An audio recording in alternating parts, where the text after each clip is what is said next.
Have you ever wondered why you check your phone without thinking? Why scrolling through endless videos feels impossible to stop? Or why that one small notification sound can make your heart jump for a second? It's not magic. It's not even habit, at least not in the way we think about it. It's chemistry. A molecule called dopamine quietly shapes almost every decision you make, every moment of pleasure, every impulse, every obsession. And the most fascinating part? It doesn't reward you for pleasure itself, it rewards you for chasing it. Dopamine isn't happiness, it's anticipation. It's the spark that pushes you to seek something, to click one more video, to open that message, to reach for another piece of chocolate, to stay up a little longer. In the modern world, dopamine has become the invisible hand that moves billions of people in tiny, predictable ways. The moment you wake up, your brain is already calculating rewards. The comfort of your bed, the rush of checking your phone, the taste of breakfast. Every single choice you make is tied to this chemical whisper that says, maybe this will feel good. In the early days of humanity, dopamine was simple. It helped us survive. It motivated our ancestors to look for food, explore new territories, build shelter, find companionship. Without it, humanity would have never evolved past the caves. But evolution designed dopamine for scarcity. It was supposed to reward effort, not abundance. And now we live in a world where rewards are everywhere. Unlimited access, infinite stimulation, constant novelty. The brain hasn't evolved fast enough to deal with it. So we're all caught in a feedback loop, seeking more, feeling less. Think about how often you reach for your phone. That small gesture is a perfect example of dopamine conditioning. Every time you open an app, your brain releases a small dose of dopamine, not because you found something great, but because you might. That's what keeps you coming back. The uncertainty, the maybe. Psychologists call this a variable reward system, and it's the same principle used in casinos. You don't win every time, but the random chance of reward keeps you hooked. The slot machine and your social media feed are built on the exact same brain mechanism. But here is the trick. Dopamine doesn't care whether the reward is good or bad for you. It only cares that you keep chasing. It doesn't distinguish between progress and procrastination, between love and obsession, between purpose and addiction. That's why people can get addicted to almost anything: drugs, attention, success, shopping, even thoughts. The molecule doesn't have morals. It's a simple signal. Do that again. Now imagine this in the context of modern life. Notifications, likes, comments, short videos, endless recommendations, all designed by algorithms that have learned how to press your brain's dopamine button better than you can resist it. Each tap, each swipe, each sound is an invisible nudge, perfectly timed to keep you scrolling just a little longer. You think you're choosing what to watch, but dopamine is choosing for you. The scary part is how easily we mistake dopamine for happiness. True happiness is calm, steady, and quiet. Dopamine is noisy. It screams for more. When you get what you want, dopamine drops instantly, leaving you with that strange emptiness, that now what feeling. So you chase again, hoping the next hit will last longer. But it never does. The system isn't built for satisfaction. It's built for pursuit. Every time you get that tiny rush from a like or a message, your brain strengthens a small neural pathway. Over time, those pathways become habits, and habits become personality.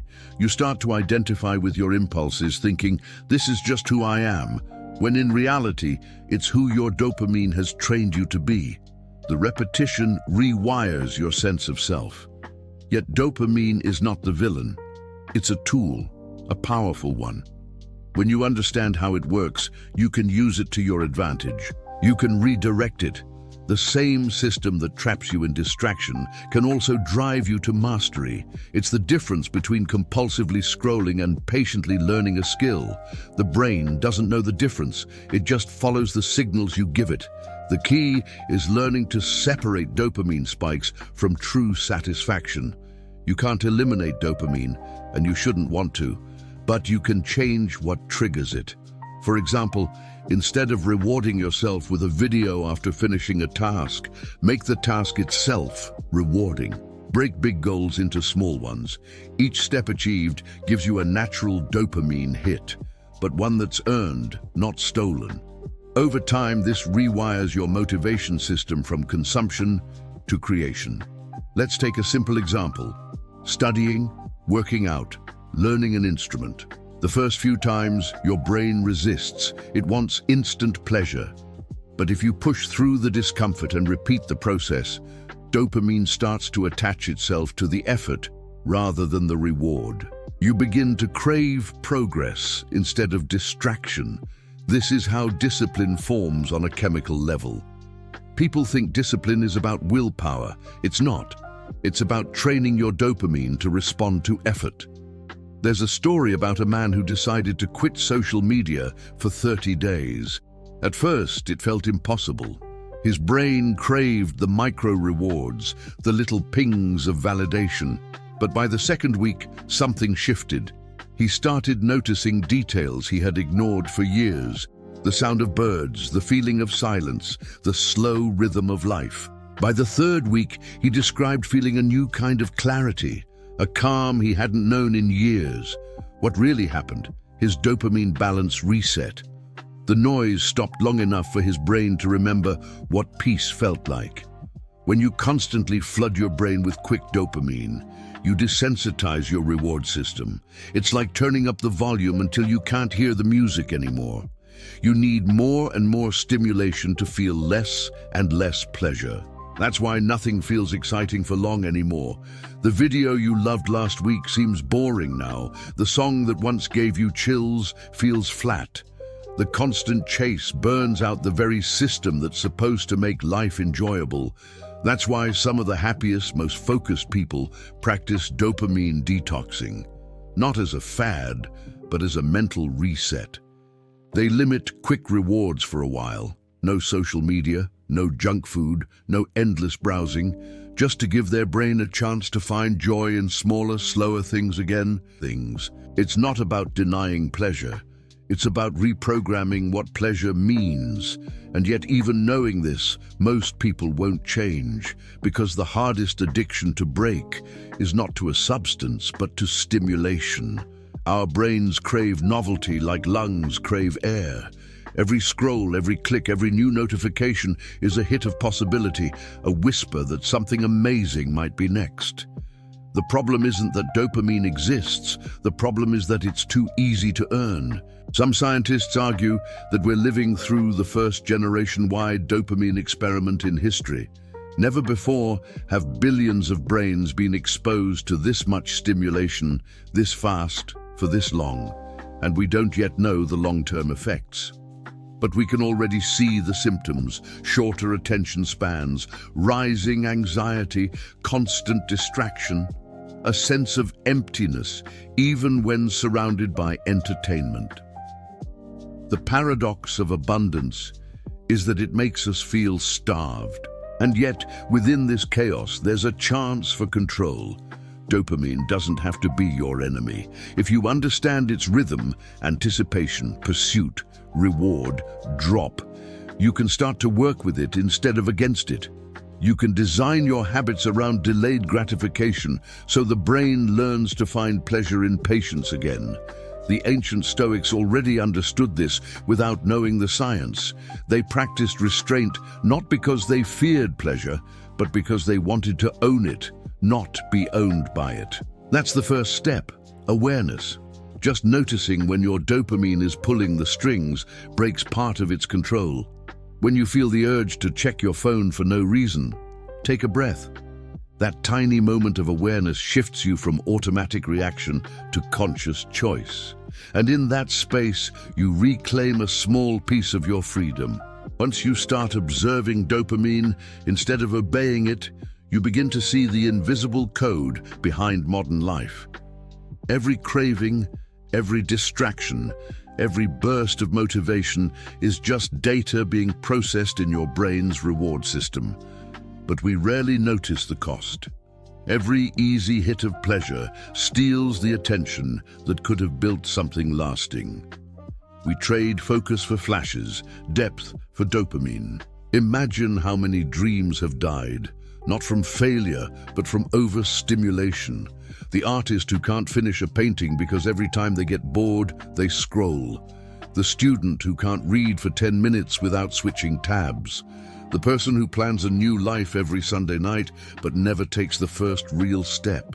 None of them lack talent or intelligence. They just can't win the silent war against instant gratification. And that S, what dopamine is at its core, a promise of something better that keeps moving just out of reach. It tells you happiness is around the next corner, in the next purchase, in the next achievement.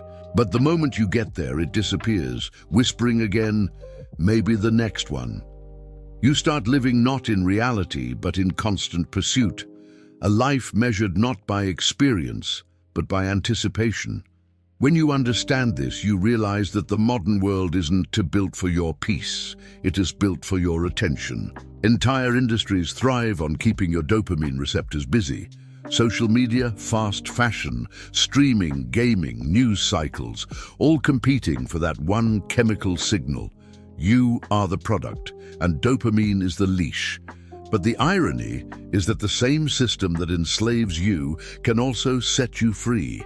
Dopamine is just motivation. If you can make your brain crave the right things, focus, discipline, progress, you can harness that same energy to build the life you actually want.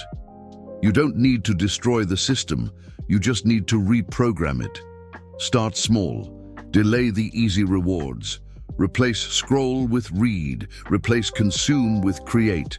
Teach your brain that effort leads to pleasure, not shortcuts. Every time you resist a quick hit, you weaken the old pathways.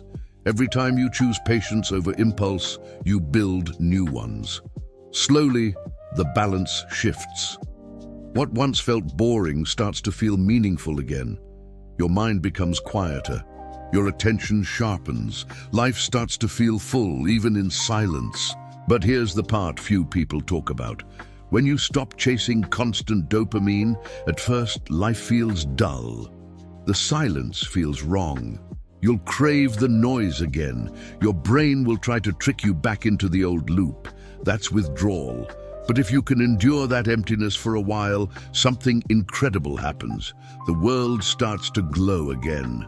Music feels alive. Food tastes richer. Conversations go deeper. The smallest moments, a breeze, a thought, a memory, start to feel meaningful again. Because now, you're not numb, you're present. In a way, dopamine isn't your enemy, it's your compass. But you have to point it in the right direction. If you let the world decide your rewards, you'll be a slave to randomness. But if you decide your own, dopamine becomes your ally. It will push you to improve, to create, to explore, to live with intensity and purpose. The same molecule that made humanity invent fire, cross oceans, and build civilizations still lives in you. The question is, who's in control, you or the algorithm? Your brain is a machine designed to learn what brings reward. So give it better data. Feed it challenge instead of comfort. Growth instead of gratification. When you start craving progress instead of distraction, you've officially hacked the system. You've turned dopamine, the molecule of addiction, into the molecule of achievement. And that's what few people ever realize. The people who seem disciplined, the ones who wake up early, work hard, and stay consistent, they're not fighting dopamine. They've trained it. They've made progress addictive. That's why success seems effortless to them. It's not willpower, it's chemistry. The difference between addiction and ambition is only where you aim the dopamine. The truth is, you'll never escape dopamine. It's part of being human, but you can choose whether it controls you or serves you. The same molecule that once chained you to your impulses can become the driving force behind your evolution. The same drive that made you scroll can make you build. The same spark that kept you chasing empty pleasure can ignite real purpose. Every habit, every choice, every second of attention is a vote for the person you're becoming. So the next time you feel that familiar pull, the itch to check, to click, to chase, pause. Take one deep breath. Remember, this is dopamine whispering, and you have the power to answer or not, because control doesn't begin with denial, it begins with awareness. The moment you become aware, you're already free. If this made you stop for a second, if you felt that quiet voice inside, realizing how much control dopamine really has, then this is your sign to take it back. Don't just scroll to the next video, watch it again, think about it, then share it with someone who's also lost in the noise. Because awareness spreads faster than addiction, and together we can reprogram the human mind. This is MindDecode HQ. Welcome to your awakening.